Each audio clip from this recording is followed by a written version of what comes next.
Hi again then guys, and so we've got another updated Le Mans prototype tune setup for you today, and this time it's for the 1988 Le Mans winning Jaguar XJR-9, so you want your racing soft tyres of course.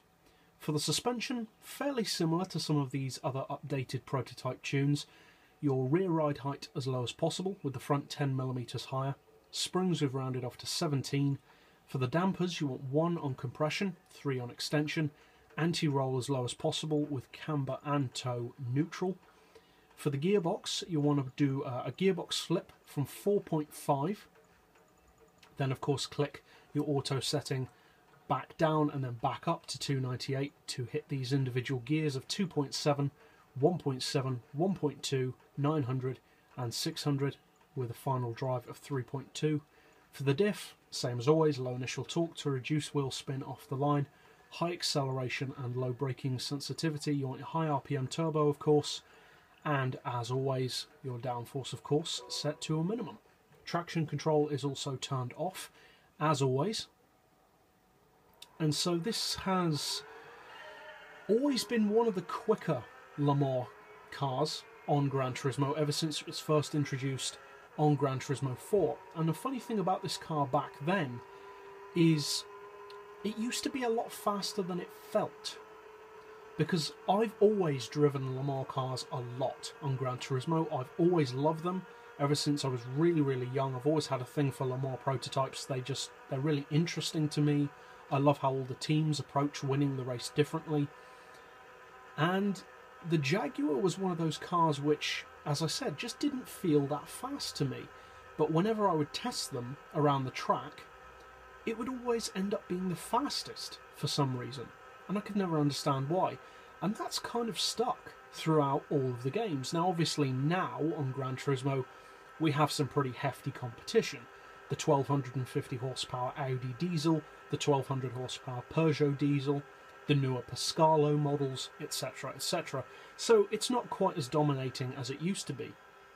However, it is still an extremely fast car. The low-end acceleration is not quite as quick as some others, but it is also considerably older than many of the other prototypes, being from 1988 compared to the late 90s models, Toyota GT1, the R390, the R92CP even is a few years newer than this, etc, etc.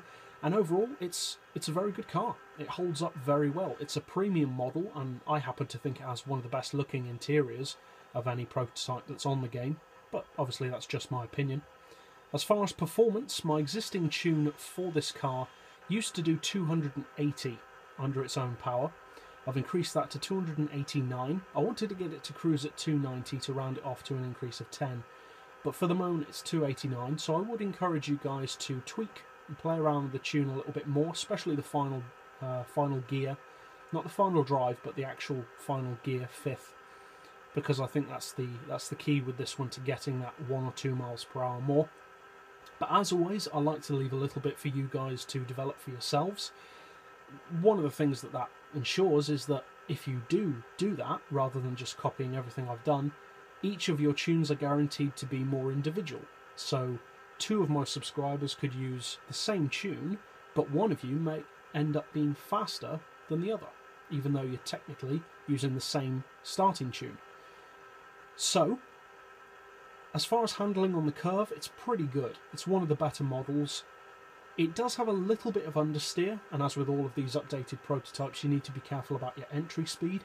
But overall, it's a very good car. It has very stable, very predictable handling, and it's a great model. If you haven't tried out the XJR-9, it's a really good car all round. And I've already talked about that fact in, of course, my Spirit of Le Mans series. So, I hope you find this tune setup helpful and of course competitive, and if you're new to the channel or just found this fun or helpful in general, feel free to subscribe. I put out new updated tunes pretty often, more so in the coming weeks and months, and new top speed tunes and various other tunes and reviews throughout the week. And as always, thanks for watching.